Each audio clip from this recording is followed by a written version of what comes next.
Lahirnya dinasti Han dan perjalanan Liu Bang menjadi kaisar. Sejarah seringkali mengingat para raja yang lahir dari keluarga bangsawan. Mereka dibesarkan di dalam istana, dididik oleh guru terbaik, dan sejak kecil telah dipersiapkan untuk memegang mahkota.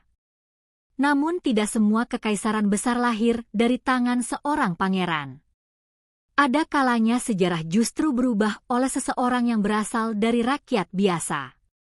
Seseorang yang tidak memiliki darah kerajaan, tidak memiliki kekayaan, tidak memiliki pasukan yang besar, tetapi memiliki keberanian, kecerdasan, dan kemampuan untuk mengambil kesempatan ketika dunia sedang berubah. Orang itu bernama Liu Bang.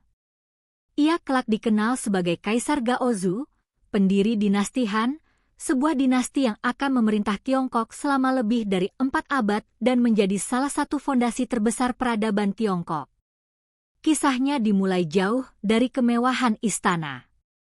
Liu Bang lahir sekitar tahun 256 sebelum Masehi di wilayah Pei, sebuah daerah yang saat ini berada di Provinsi Jiangsu. Keluarganya hanyalah petani biasa. Tidak ada yang menyangka bahwa anak dari keluarga sederhana itu suatu hari akan menjadi penguasa seluruh Tiongkok. Sejak muda, Liu Bang dikenal memiliki sifat yang berbeda dibandingkan orang-orang di sekitarnya. Ia tidak terlalu menyukai pekerjaan bertani. Ia juga bukan murid yang rajin mempelajari kitab-kitab klasik. Sebaliknya, ia lebih senang bergaul dengan berbagai kalangan. Pedagang, prajurit, pejabat daerah, dan rakyat jelata. Kemampuannya berbicara membuat banyak orang menyukainya. Ia mudah mendapatkan teman dan mampu membangun kepercayaan dari orang-orang di sekitarnya. Ketika dewasa, Liu Bang diangkat menjadi pejabat kecil yang bertugas mengawal para tahanan menuju lokasi kerja paksa. Jabatan itu memang tidak tinggi, tetapi memberinya pengalaman memimpin orang lain. Suatu hari, dalam perjalanan mengawal para tahanan, beberapa di antara mereka melarikan diri. Menurut hukum dinasti Qin, kegagalan menjalankan tugas seperti itu dapat dihukum mati. Liu Bang menyadari bahwa kembali ke ibu kota berarti menghadapi eksekusi. Daripada menyerahkan diri, ia mengambil keputusan yang akan mengubah hidupnya. Ia membebaskan seluruh tahanan yang masih bersamanya. Sebagian dari mereka justru memilih tetap mengikuti Liu Bang. Mereka melihat keberanian sang pejabat muda dan memutuskan menjadikannya pemimpin. Kelompok kecil itu kemudian bersembunyi di pegunungan. Mereka hidup sebagai pemberontak. Pada saat yang sama, Kekaisaran Qin mulai mengalami krisis besar. Setelah kematian Qin Shi Huang, pemerintahan menjadi kacau. Pajak semakin tinggi. Kerja paksa terus dilakukan. Hukum diterapkan dengan sangat keras. Rakyat yang telah lama menderita akhirnya mengangkat senjata. Pemberontakan muncul di berbagai wilayah. Dinasti Qin yang pernah tampak tak terkalahkan mulai kehilangan kendali. Liu Bang melihat peluang. Bersama para pengikutnya, ia bergabung dengan gerakan perlawanan. Yang membuatnya berbeda dari banyak pemimpin lain adalah caranya memperlakukan rakyat. Di wilayah-wilayah yang berhasil dikuasainya, Liu Bang tidak melakukan penjarahan besar-besaran. Ia berusaha menjaga ketertiban. Ia mengurangi hukuman yang dianggap terlalu berat. Ia juga berusaha mendapatkan dukungan masyarakat, bukan hanya melalui kekuatan militer, tetapi juga melalui kepercayaan. Pendekatan itu membuat jumlah pengikutnya terus bertambah. Semakin banyak petani, mantan prajurit, hingga pejabat yang bergabung dengannya. Namun Liu Bang bukan satu-satunya tokoh yang ingin menggulingkan dinasti Qin. Ada seorang panglima muda yang jauh lebih terkenal. Namanya Xiang Yu. Berbeda dengan Liu Bang, Xiang Yu berasal dari keluarga bangsawan militer. Ia memiliki keberanian luar biasa. Tubuhnya tinggi dan kuat. Kemampuannya bertempur membuatnya dijuluki sebagai salah satu jenderal terbesar dalam sejarah Tiongkok. Ketika pasukan Qin mulai runtuh, Xiang Yu tampil sebagai pemimpin paling kuat di antara para pemberontak. Sementara Liu Bang lebih mengandalkan diplomasi dan strategi, Xiang Yu mengandalkan kekuatan di medan perang. Keduanya memiliki tujuan yang sama: mengakhiri dinasti Qin. Namun mereka memiliki cara yang sangat berbeda. Pada tahun 206 sebelum Masehi, dinasti Qin akhirnya runtuh. Penguasa terakhir menyerah. Kekaisaran pertama Tiongkok yang dibangun Qin Shi Huang hanya bertahan sekitar 15 tahun. Banyak orang mengira perdamaian akan segera datang. Namun yang terjadi justru sebaliknya. Musuh bersama telah tumbang. Kini para pemimpin pemberontakan mulai saling berebut kekuasaan. Persaingan terbesar terjadi antara Liu Bang dan Xiang Yu. Inilah awal dari perang saudara yang dikenal sebagai perselisihan Chu dan Han. Perang itu berlangsung selama beberapa tahun. Xiang Yu memenangkan banyak pertempuran besar. Ia hampir selalu unggul dalam duel terbuka. Namun Liu Bang memiliki kelebihan lain. Ia pandai memilih orang-orang berbakat. Di sekelilingnya berkumpul para tokoh hebat seperti Han Xin, seorang jenderal brilian yang ahli menyusun strategi perang. Ada pula Zhang Liang, penasihat cerdas yang mampu membaca situasi politik dengan sangat baik. Serta Xiao He, administrator ulung yang memastikan logistik dan pemerintahan tetap berjalan. Liu Bang memahami bahwa seorang pemimpin tidak harus menjadi orang paling hebat dalam segala hal. Yang terpenting adalah mampu menemukan orang-orang terbaik dan memberi mereka kepercayaan. Sedikit demi sedikit keadaan mulai berubah. Pasukan Liu Bang semakin kuat. Sementara Xiang Yu mulai kehilangan dukungan karena pemerintahannya dianggap terlalu keras. Puncak konflik terjadi dalam pertempuran Gaixia. Di sana, Xiang Yu dikepung dari berbagai arah. Menurut kisah terkenal, pada malam sebelum pertempuran terakhir, pasukan Liu Bang menyanyikan lagu-lagu dari kampung halaman tentara Chu.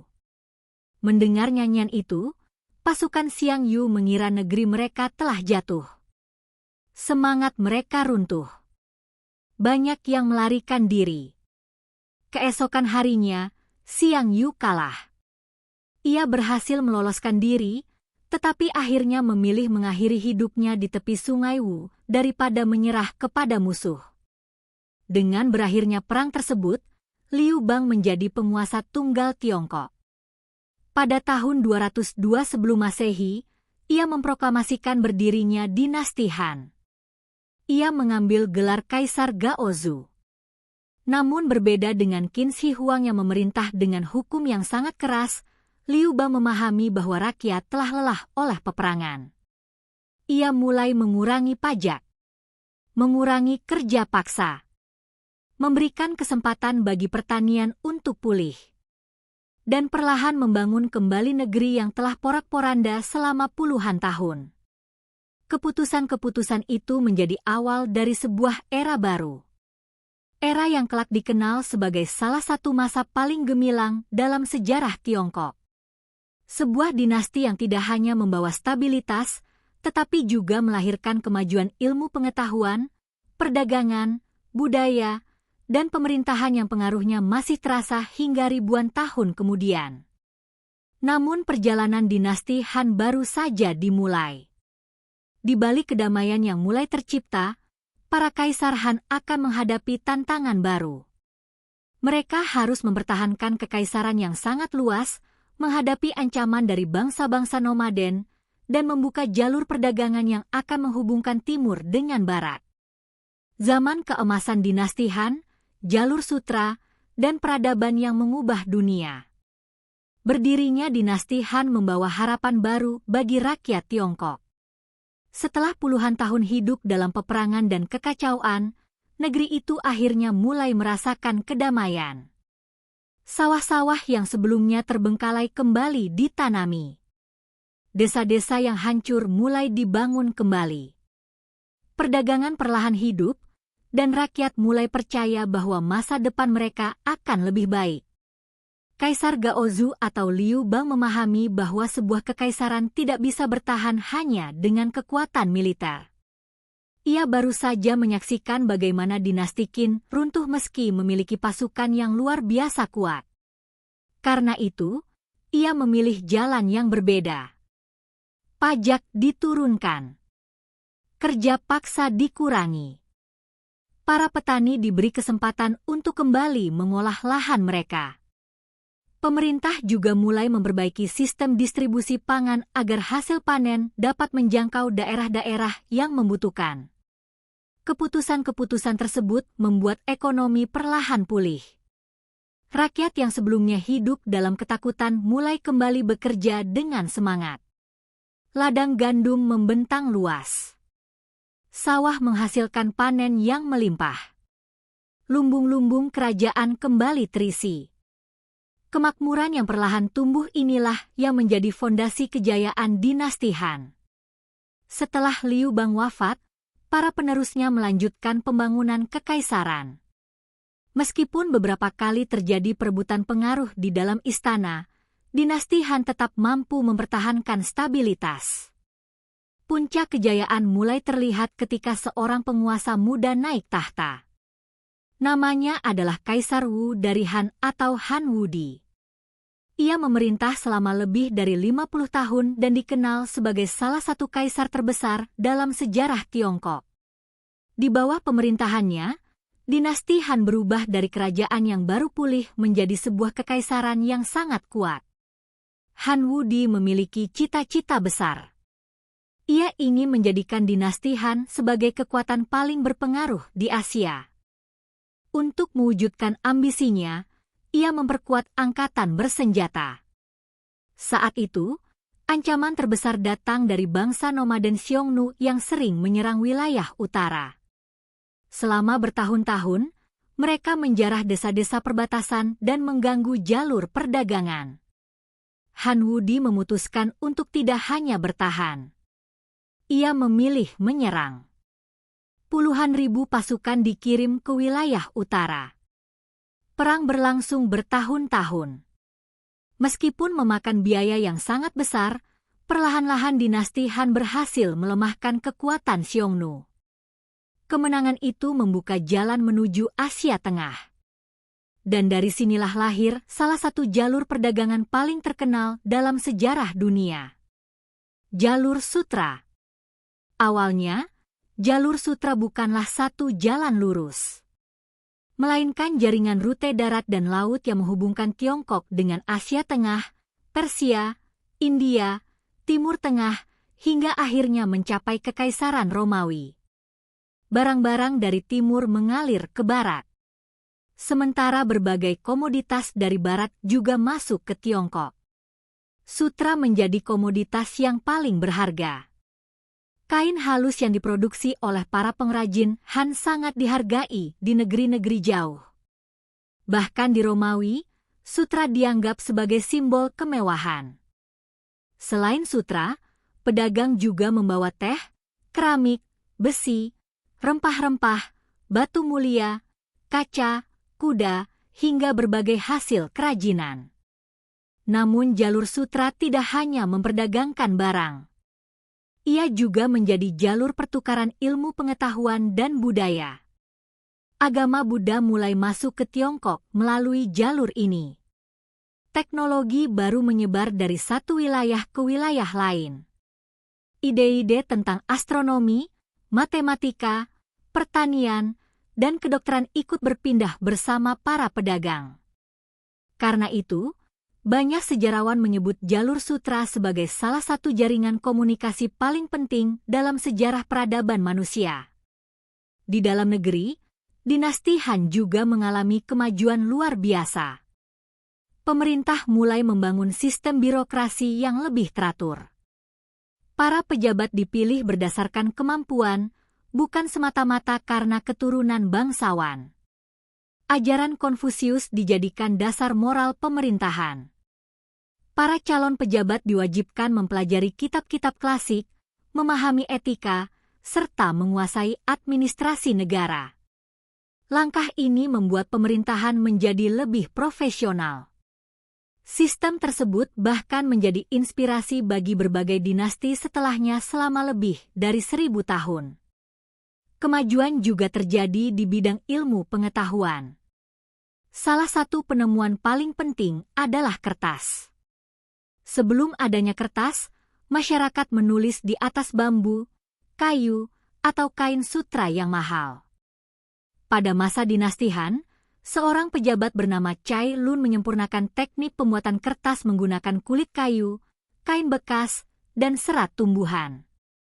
Penemuan ini mengubah dunia. Buku menjadi lebih mudah dibuat. Ilmu pengetahuan lebih mudah disebarkan. Administrasi pemerintahan menjadi jauh lebih efisien. Pengaruh penemuan ini akhirnya menyebar ke seluruh dunia dan menjadi salah satu inovasi terpenting dalam sejarah umat manusia. Kemajuan juga tampak dalam bidang astronomi. Para ilmuwan Han mampu mengamati gerakan benda-benda langit dengan cukup akurat. Mereka menyusun kalender yang lebih baik dan mencatat berbagai fenomena seperti gerhana matahari serta kemunculan komet. Di bidang teknik, para insinyur Han membangun jembatan, kanal, bendungan, dan sistem irigasi yang meningkatkan hasil pertanian. Produksi besi berkembang pesat. Peralatan pertanian menjadi lebih kuat. Hasil panen meningkat. Jumlah penduduk terus bertambah. Kota-kota besar seperti Chang'an berkembang menjadi pusat perdagangan internasional. Di sana berkumpul pedagang dari berbagai negeri. Bahasa yang berbeda terdengar di pasar. Barang-barang asing memenuhi toko-toko. Kota itu menjadi simbol kemakmuran dinasti Han. Namun di balik semua kejayaan tersebut, tantangan baru mulai muncul. Semakin luas wilayah kekaisaran, semakin sulit pula mengelolanya. Biaya perang yang besar mulai membebani keuangan negara. Persaingan antar bangsawan perlahan muncul kembali. Pejabat-pejabat istana mulai berebut pengaruh.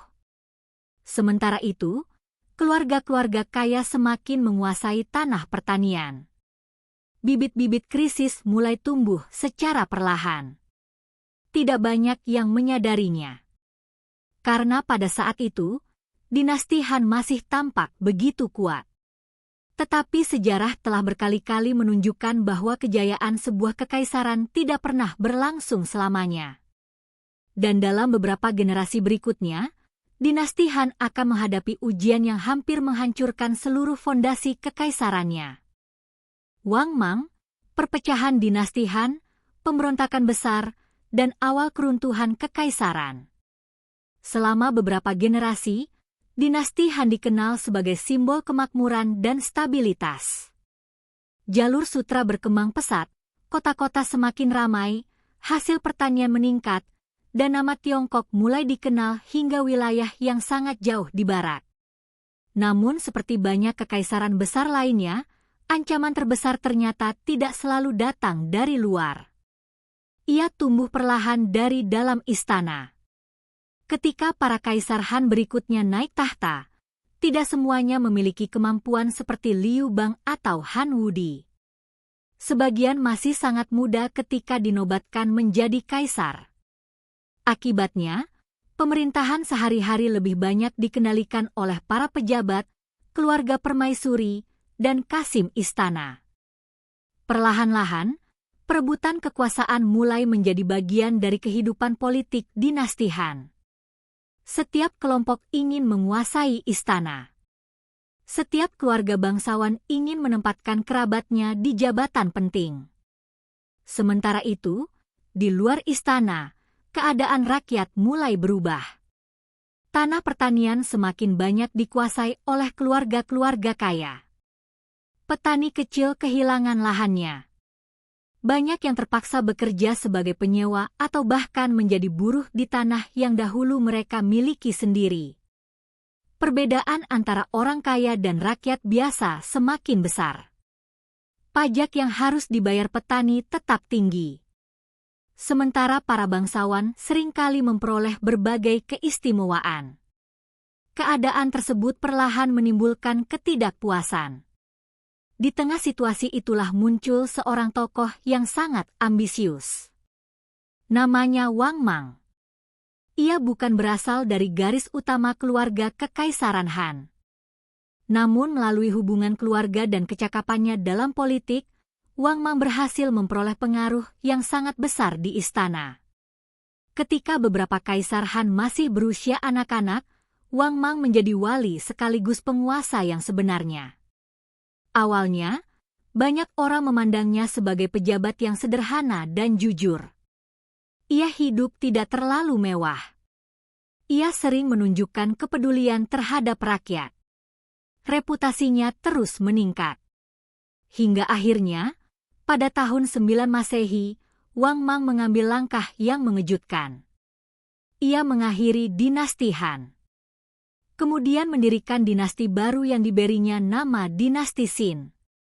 Wang Mang mengklaim bahwa dirinya memperoleh mandat dari langit untuk memimpin Tiongkok.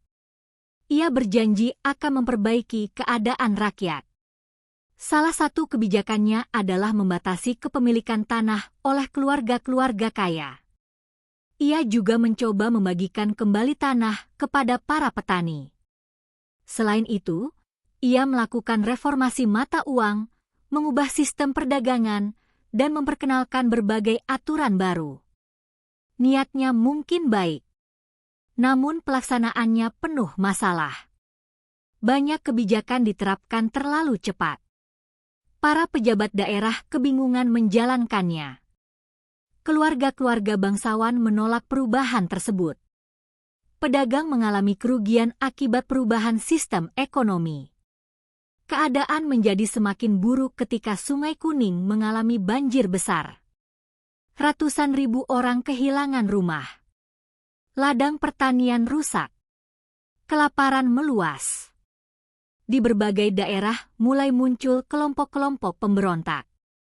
Salah satu yang paling terkenal dikenal sebagai alis merah, dinamai demikian karena mereka mewarnai alis dengan warna merah sebagai tanda pengenal. Mereka bergerak dari desa ke desa. Jumlah pengikut mereka terus bertambah. Pemerintahan Wang Mang tidak mampu menghentikan gelombang perlawanan. Pada tahun 23 Masehi, ibu kota diserbu. Istana jatuh. Wang Mang tewas. Dengan berakhirnya dinasti Qin, banyak orang mengira dinasti Han akan lenyap selamanya. Namun ternyata tidak. Seorang keturunan keluarga Han bernama Liu Xiu berhasil mengumpulkan para pendukungnya. Melalui serangkaian peperangan, ia mengalahkan berbagai kelompok pesaing. Kemudian ia mendirikan kembali dinasti Han. Karena ibu kota dipindahkan ke Luoyang, periode ini dikenal sebagai dinasti Han Timur. Di bawah pemerintahan Liu Xiu, keadaan perlahan membaik. Pertanian kembali berkembang. Perdagangan pulih. Jalur sutra kembali ramai. Selama beberapa dekade, dinasti Han kembali menikmati masa damai. Namun luka-luka lama belum benar-benar sembuh. Keluarga-keluarga bangsawan kembali memperbesar kekuasaan mereka. Para kasim istana memperoleh pengaruh yang luar biasa terhadap kaisar. Pejabat sipil dan kasim saling menjatuhkan. Intrik politik menjadi semakin rumit. Sementara itu, rakyat kembali menghadapi masalah yang sama. Pajak tinggi. Tanah semakin dikuasai oleh tuan tanah besar. Korupsi meluas. Bencana alam beberapa kali menghancurkan hasil panen. Di banyak daerah, rakyat mulai kehilangan kepercayaan kepada pemerintah. Pada tahun 184 Masehi, meledak salah satu pemberontakan terbesar dalam sejarah Tiongkok. Pemberontakan Serban Kuning. Dipimpin oleh Zhang Jue, seorang tabib sekaligus pemimpin keagamaan, Gerakan ini mengajak rakyat melawan pemerintahan Han yang dianggap gagal. Puluhan bahkan ratusan ribu orang bergabung. Mereka mengenakan kain berwarna kuning di kepala sebagai simbol perjuangan. Dalam waktu singkat, pemberontakan menyebar ke hampir seluruh wilayah kekaisaran. Pemerintah akhirnya berhasil memadamkannya. Namun kemenangan itu harus dibayar mahal. Untuk mengalahkan para pemberontak, pemerintah memberikan kekuasaan militer yang sangat besar kepada para panglima daerah. Setelah perang selesai, banyak panglima menolak melepaskan pasukan mereka. Mereka mulai memerintah wilayah masing-masing seperti raja kecil. Di antara mereka muncul nama-nama yang kelak menjadi legenda. Cao Cao, Liu Bei, Sun Quan. Saat itu, mereka belum menjadi penguasa besar. Namun kekuatan mereka terus berkembang di tengah melemahnya pemerintahan pusat. Dinasti Han masih berdiri. Kaisar masih duduk di atas tahta. Tetapi kenyataannya, sebagian besar kekuasaan telah berpindah ke tangan para panglima perang. Kekaisaran yang dahulu mempersatukan Tiongkok kini perlahan terpecah dari dalam. Tidak ada yang tahu bahwa akhir dari salah satu dinasti terbesar dalam sejarah sudah semakin dekat. Dan ketika dinasti Han akhirnya runtuh, Tiongkok akan memasuki salah satu era paling terkenal dalam sejarahnya. Era yang melahirkan kisah para pahlawan, ahli strategi, dan peperangan legendaris. Sebuah zaman yang hingga kini masih dikenang dengan nama Zaman Tiga Kerajaan. Runtuhnya dinasti Han, lahirnya tiga kerajaan, dan warisan kekaisaran yang mengubah dunia. Menjelang akhir abad kedua Masehi, dinasti Han masih berdiri secara resmi. Istana masih dihuni oleh seorang kaisar. Bendera Han masih berkibar di berbagai wilayah. Namun di balik semua simbol itu, kekuasaan sebenarnya telah terpecah. Di berbagai penjuru negeri, para panglima perang mulai membangun kekuatan masing-masing. Mereka memiliki tentara sendiri, menguasai wilayah sendiri, memungut pajak sendiri, dan perlahan tidak lagi mematuhi perintah dari ibu kota. Kaisar Han hanya menjadi lambang. Sementara keputusan-keputusan penting berada di tangan para penguasa daerah. Salah satu tokoh yang paling menonjol adalah Cao Cao. Ia bukan hanya seorang jenderal yang hebat. Ia juga seorang politikus yang sangat cerdas. Ketika ibu kota berada dalam kekacauan, Cao Cao berhasil membawa Kaisar Xian, kaisar terakhir dinasti Han, ke wilayah kekuasaannya. Secara resmi ia mengaku melindungi sang kaisar. Namun dalam praktiknya, hampir seluruh keputusan pemerintahan berada di tangannya. Banyak pejabat mulai mengatakan bahwa Cao Cao adalah orang yang mengendalikan kaisar untuk memerintah para bangsawan. Strategi itu membuat pengaruhnya semakin besar. Sementara itu, di bagian barat muncul seorang pemimpin yang terkenal karena sifatnya yang rendah hati. Namanya Liu Bei. Menurut silsilah keluarga, Liu Bei masih memiliki hubungan darah dengan keluarga Kekaisaran Han. Meski berasal dari keluarga sederhana, ia dikenal sebagai sosok yang dekat dengan rakyat.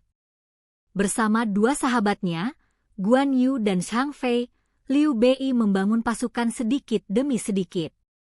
Persahabatan mereka kemudian menjadi salah satu kisah paling terkenal dalam sejarah Tiongkok. Di wilayah selatan, seorang pemimpin muda bernama Sun Quan memperkuat kekuasaannya. Ia mewarisi wilayah yang telah dibangun oleh ayah dan kakaknya. Dengan memanfaatkan sungai Yangtze sebagai benteng alami, Sun Quan berhasil membangun kekuatan yang sulit ditaklukkan. Pada akhirnya, Tiongkok terbagi menjadi tiga kekuatan besar. Di utara, Cao Cao. Di barat, Liu Bei. Di selatan, Sun Quan. Pertarungan di antara mereka mencapai puncaknya dalam pertempuran Tebing Merah atau Red Cliffs pada tahun 208 Masehi. Cao Cao membawa pasukan yang jauh lebih besar. Ia yakin kemenangan hanya tinggal menunggu waktu. Namun Liu Bei dan San Quan memilih bekerja sama. Mereka memanfaatkan kondisi sungai dan arah angin. Pada malam yang menentukan, armada Cao Cao diserang menggunakan kapal-kapal yang dibakar. Api menyebar dengan cepat. Puluhan kapal perang habis dilalap api. Pasukan Cao Cao mengalami kekalahan besar. Pertempuran itu mengubah jalannya sejarah. Seandainya Cao Cao menang, mungkin Tiongkok akan bersatu kembali jauh lebih cepat. Namun kekalahan tersebut justru memperkuat pembagian wilayah menjadi 3 kekuatan besar. Beberapa tahun kemudian, keadaan dinasti Han semakin memburuk. Kaisar Xian tidak lagi memiliki kekuatan untuk mempertahankan tahtanya. Pada tahun 220 Masehi, putra Cao Cao, yaitu Cao Pi, memaksa Kaisar Xian turun tahta. Dengan berakhirnya pemerintahan Kaisar Xian, berakhirlah pula dinasti Han yang telah berdiri selama lebih dari 4 abad. Cao Pi kemudian mendirikan kerajaan Wei. Tidak lama kemudian, Liu Bei mendirikan kerajaan Shu Han dengan mengklaim dirinya sebagai penerus sah dinasti Han. Sementara San Quan mendirikan kerajaan Wu.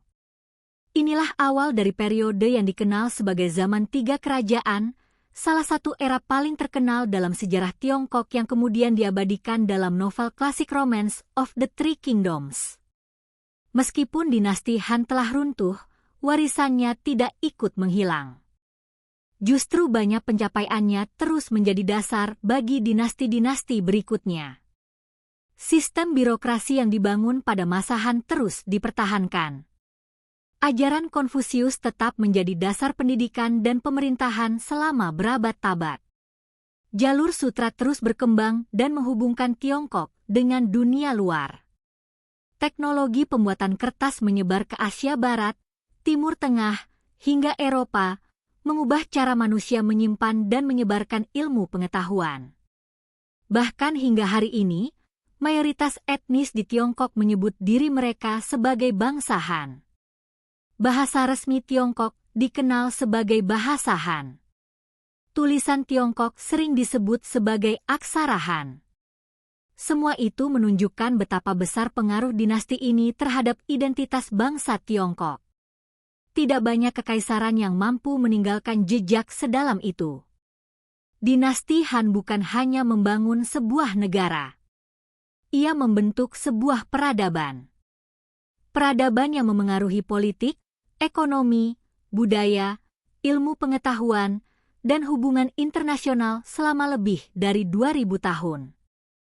Kisah dinasti Han juga mengajarkan bahwa kejayaan tidak pernah datang dalam semalam. Ia dibangun melalui kerja keras, kepemimpinan yang bijaksana, serta kemampuan untuk bangkit setelah masa-masa sulit. Namun sejarah juga menunjukkan bahwa ketika korupsi, perebutan kekuasaan, dan ketidakadilan dibiarkan tumbuh, bahkan kekaisaran terbesar sekalipun dapat runtuh. Dinasti Han dikenang sebagai salah satu masa keemasan terbesar dalam sejarah Tiongkok. Dari seorang petani sederhana bernama Liu Bang hingga lahirnya kekaisaran yang bertahan lebih dari 400 tahun, kisah ini memperlihatkan bagaimana kepemimpinan, inovasi, dan ketekunan mampu mengubah jalannya sejarah. Warisan dinasti Han masih dapat kita rasakan hingga sekarang, mulai dari sistem pemerintahan, perkembangan jalur sutra, penemuan kertas, hingga identitas budaya yang melekat pada bangsa Tiongkok modern. Terima kasih telah mengikuti perjalanan panjang dinasti Han, salah satu kekaisaran paling berpengaruh dalam sejarah dunia. Jika kalian menyukai dokumenter sejarah seperti ini, jangan lupa like, subscribe, dan aktifkan lonceng notifikasi agar tidak ketinggalan kisah-kisah menarik tentang peradaban kuno, peperangan legendaris, tokoh-tokoh besar, dan misteri sejarah yang membentuk dunia kita saat ini. Bagikan video ini kepada teman-teman kalian agar semakin banyak orang dapat mengenal kisah luar biasa dari dinasti Han dan sejarah panjang Tiongkok. Sampai jumpa di dokumenter sejarah berikutnya. Terima kasih telah menonton, dan sampai bertemu kembali dalam perjalanan menelusuri kisah-kisah terbesar dalam sejarah dunia.